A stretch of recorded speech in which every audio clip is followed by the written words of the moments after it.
Bismillahirrahmanirrahim. Assalamualaikum warahmatullahi wabarakatuh.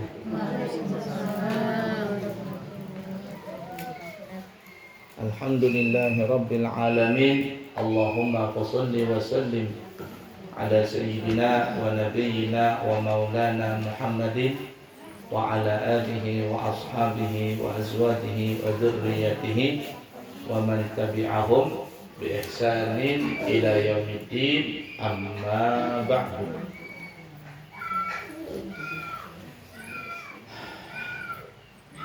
Ada 3 orang naik kapal. Salah satunya adalah orang itu orang yang alim. Di tengah laut tiba-tiba terjadi gelombang besar, angin topan, dan akhirnya kapalnya pecah. Tenggelamlah kapal tersebut, namun 3 orang ini alhamdulillah tidak ikut tenggelam, alias masih bisa terombang-ambing di laut sambil memegang beberapa potongan kapal, potongan kayu dari kapal yang pecah tadi. 3 orang. Kemudian di antara mereka ini ada yang berkata, bagaimana kalau kita bernazar kepada Allah, mudah-mudahan dengan berkat nazar kita ini kita nanti bisa selamat dari tenggelam, selamat dari laut yang luas tidak bertepi ini. Ringkas kata, yang bertiga ini pun sepakat untuk mengadakan nazar. Lalu orang pertama berkata, ya Allah, jika engkau selamatkan aku akan sholat sunnah sekian-sekian, bersedekah sekian-sekian, berpuasa sekian-sekian. Pokoknya baguslah nadarnya. Nah, boleh saja bernadar seperti itu. Yang kedua juga berkata, ya Allah, seandainya engkau selamatkan aku, maka aku akan bernadar mengerjakan sholat sunnah sekian-sekian, berpuasa sunnah sekian-sekian, bersedekah sekian-sekian.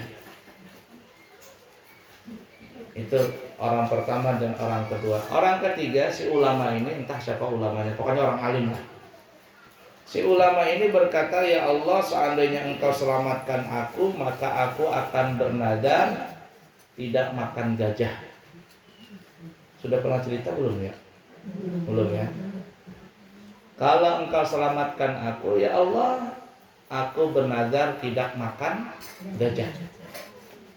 Kedua temannya protes. Kenapa bernadar seperti itu? Bagaimanapun memang gajah itu tidak boleh dimakan karena dia binatang buas. Tidak sah nadar seperti itu. Nah, memang perlu diketahui ya, nadar itu boleh hanya dikaitkan kepada melakukan ibadah yang sunnah atau meninggalkan ibadah yang makruh. Perbuatan yang makruh maksudnya. Tidak bisa nadar tadi dikaitkan dengan mengerjakan ibadah yang wajib. Bagaimana, ya Allah, kalau seandainya engkau berikan aku dagangan nih besok, jualan laku, untungnya 1 juta rupiah. Untungnya nih 1 juta rupiah, aku bernadar nanti akan sholat 5 waktu. Mana bisa seperti itu? Hendak untungkah, kada untungkah sholat 5 waktu itu mah hukumnya jujur kan? Nadar, ya Allah, kalau engkau jadikan aku menjadi anggota dewan 2004 ya, 2024 jadi anggota dewan, aku bernadar akan puasa Ramadan. Wah, tidak ada urusan. Mau jadi kan nggak jadi anggota dewan, tetap hukumnya puasa Ramadan wajib. Atau meninggalkan yang haram.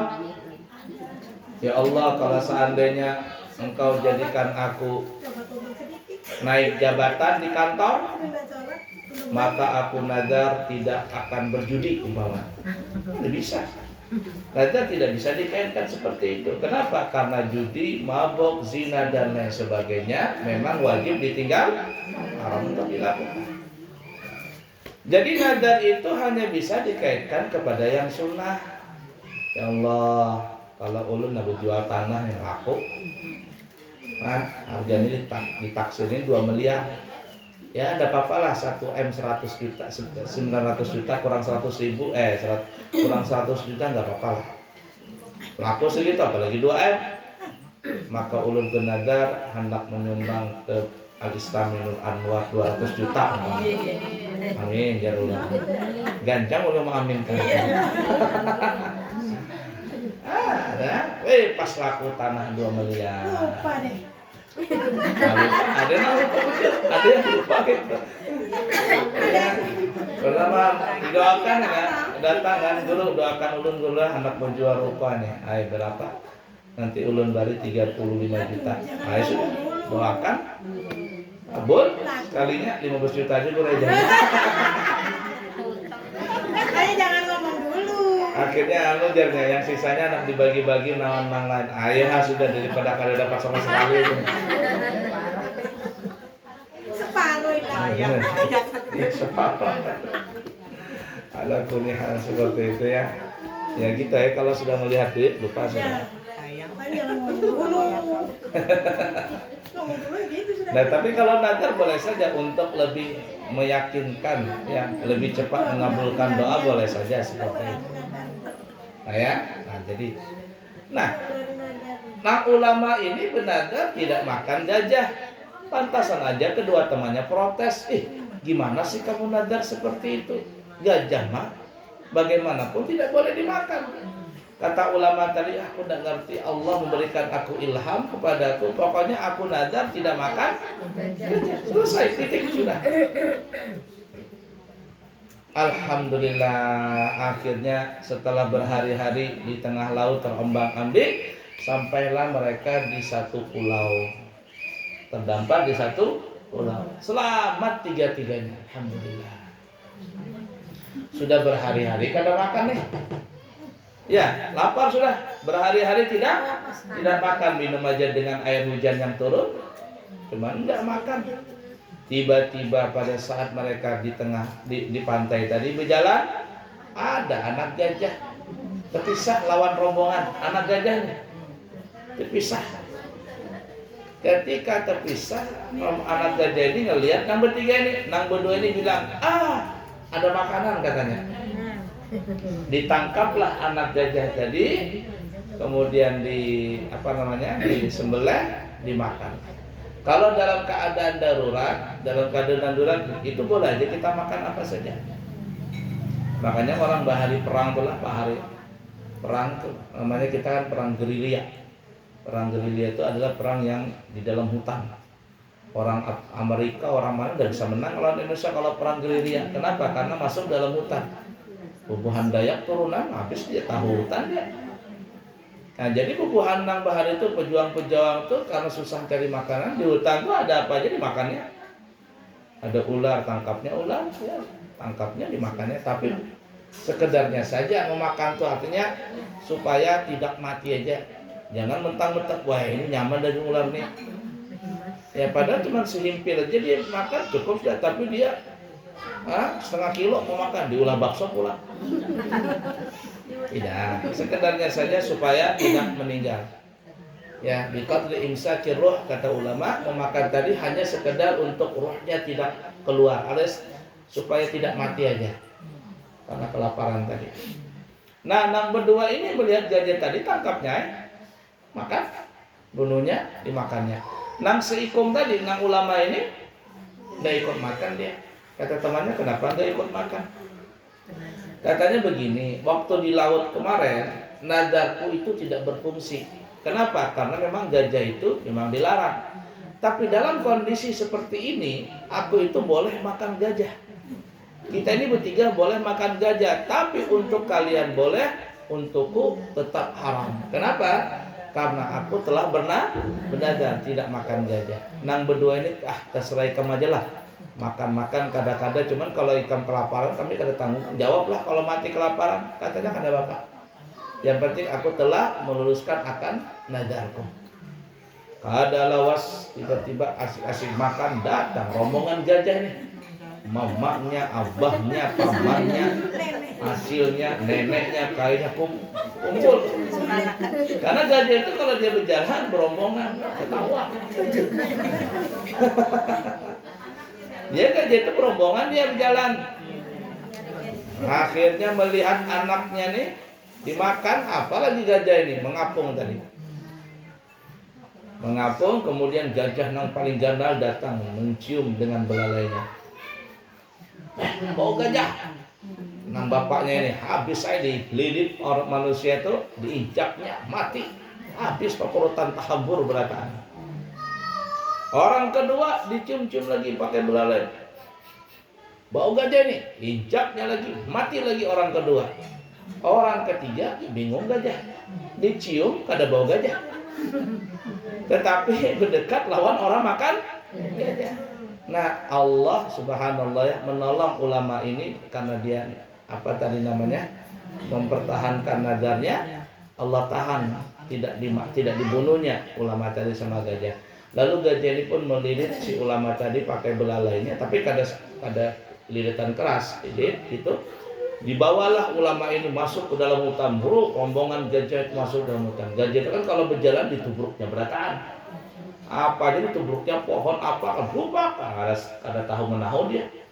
Si ulama tadi, ya Allah kalau saya mati tidak apa-apa lah, yang penting aku telah menyempurnakan akan nadarku. Tapi setelah beberapa saat gajah tadi berjalan sampai akhirnya gajah ini di perbatasan antara hutan dengan kampung orang. Ya, perbatasan dengan pedesaan, kampung pedesaan. Lalu ulama ini pun dilepaskan sama gajah. Kata gajah, bahasa kitanya, pergi sana, pergi. Maka si ulama ini pun masuk ke dalam kampung tadi, ditolong sama orang kampung, diberi makan, diberi minum dan seterusnya. Dan ternyata orang kampung baru sadar ini adalah seorang ulama. Lalu orang kampung pun mengatakan, wahai tuan guru, kalau bisa pian jangan bulik-bulik lagi ke kampung pian, kesini aja sudah. Pian hendak begini, kami binikan pulang. Pian hendak rumah, kami bangunkan rumah. Asalkan jangan bulik. Di sini aja udah berdiam. Orang kampung ketujuh nih. Ya, kalau orang kampung itu sudah ketujuh, apa saja, subhanallah. Dibangunkan orang, anak mula pesantren kah, diberi tanah ini itu. Pokoknya pian kada usah lagi bulik, di sini aja. Jar ulama tadi, kada mau pang. Begitu, aku harus bulik. Kalau kada bulik, bingung orang kampung, orang di sana. Tuan rumah bagaimana? Ayo nanti basah aku datang lagi jar tuan guru ini. Jadi setelah berminggu-minggu didiam di situ, lalu si ulama ini pun alhamdulillah bisa kembali ke kampung halamannya. Nah, permasalahan yang kita ambil dalam masalah ini adalah hikmahnya hati-hati dengan nadar. Kalau kita ada suah benadar ini, benadar itu, ingati lah kasih dibayar. Jangan kali dibayar-bayar adalah kita menceritakan, tapi kita tidak sebutkan pangarannya. Kalau kita sebutkan namanya pasti bapak ibu-ibu banyak yang tahu namanya itu. Jadi ada orang ya, orang cerita ulun guru ajarnya ada bola menjual ruko, jual ruko apa gitu pokoknya, entah ruko, entah rumah, entah tanah, pokoknya ada yang jual. Jadi supaya cepat laku benadar dia, ya Allah kalau seandainya ini laku nih, maka ulun hendak memberikan hadiah kepada anak guru sekumpul. Hendak memberikan hadiah kepada anak guru sekumpul. Kadang disebutkan Pak, tadi dia ada menyebutkan berapa juta hendak memberi kepada anak guru sekumpul, beri hadiah. Akhirnya laku tadi itu rumah atau ruko atau apa tadi laku. Nah, namanya tadi kayak sampean tadi bilang, ya, kalau sudah lihat duit bukan hijau lagi, merah, kuning, hijau. Apalagi sekarang ada yang uang baru lagi. Uang baru lagi ya, itu bukan lagi hijau matanya, berwarna-warni merah, kuning, hijau di matanya. Nanti aja lah diberikan anak guru. Lalu duit tadi apa? Diulahkan usaha, dibikinkan modal. Sebulan, 2 bulan usahanya maju. Tapi setelah itu terak, jatuh lagi, bangkrut lagi. ganti usaha lagi, naik sebulan 2 bulan, tiba-tiba jatuh lagi. Akhirnya dia cerita sama temannya, kenapa aku beginilah, usaha naik turun, bisa sukses. Kata temannya, kamu ada punya nadar kah? Ada katanya. Sudah diluluskan kan nadar itu? Belum. Apa nadarmu? Hendak memberi kepada anak kurus kumpul. La ilaha illallah. Ayo cepat kamu berangkat ke sana. Akhirnya si orang ini pun, Pak Haji ini pun berangkat dia ke Martapura, membawa duit yang pernah dia nadarkan, lalu memberikan kepada anak kurus kumpul tadi. Nah, setelah itu kembali ke Balikpapan, berusaha. Nah, dari situ naik pelan-pelan, naik. Nah, jadi hati-hati ya. Kalau kita punya nadar itu kalau tidak diluruskan, hati-hati. Dia akan ibarat kata itu kan ada berkah. Ya, duit tapi penyakit ini tapi itu. Macam-macam dia. Kenapa? Karena nadar tadi belum disempurnakan. Nah, tapi ada juga orang bernadar, ini kisah guru Murhan ini ya, guru Murhan. Muhran, dia ada Muhran, ada Murhan ya, guru Muhran. Nah, guru Muhran lucu-lucu juga orang ya. Jadi pas Sidin di rumah didatangi ibu-ibu. Nah, jadi betakun dia ibu ini sama guru Murhan sambil menangis-nangis. Guru, kenapa dia guru Murhan apa? Laki ulun gurai bernadar. Nadar apa? Katanya kalau dia berangkat ke Mekah hendak bini lagi jadinya. Jadi pas berangkat ke Mekah boleh hanya dipadahkan sama bininya. Aku kemarin nadar jadi lakinya. Hendak kalau ke Mekah bisa berangkat lawan nikah, aku boleh kawin lagi. Nah, gimana guru? Kira-kira kawin lagi kada ya? Jadi guru Murhan mau kada mau, paksa lu bini lagi. Jadi hati-hatilah kalau laki pian tulak tuh bernadar macam-macam. Oh abahnya jangan macam-macam lah bernadar. Ya. Wajib lah Bu. Oh iya, wajib. Iya paksa lu bini. Ya paksa lu bini lagi kata bulan agar ada bisa lagi paksa itu sudah. Paksa dibinikan dulu. Imbah itu terserah hendak dilanjutkan. Pokoknya dibinikan dulu. Hendak setelah akad nikah hendak bercerai ke anak bapak itu urusan belakang. Karena nadarnya hendak berbini. Nah, itu macam-macam ya. Nah, hendak saring, ya hendak bercerai, tapi masih sayang mau laki, ya kan? Tapi hendak ditaruskan, ya gitu juga sakit hati. Kawinkan dulu jangan hendak tuh apa ibarat kata hendak bercerai setelah itu terserah aja. Sudah kawin tuh kan udah bercerai gua. Iya, sudah kawin tuh udah bercerai masih tarus. Kata lagi kesannya. Ala kulli hal seperti itulah kisahnya. Nah jadi ingatilah kalau ada isi nadar, ingat-ingat. Dan kita boleh aja bernadar lah. Kita punya usaha nih, dalaku-lakunya apa ini nih? Ayo nadar. Boleh.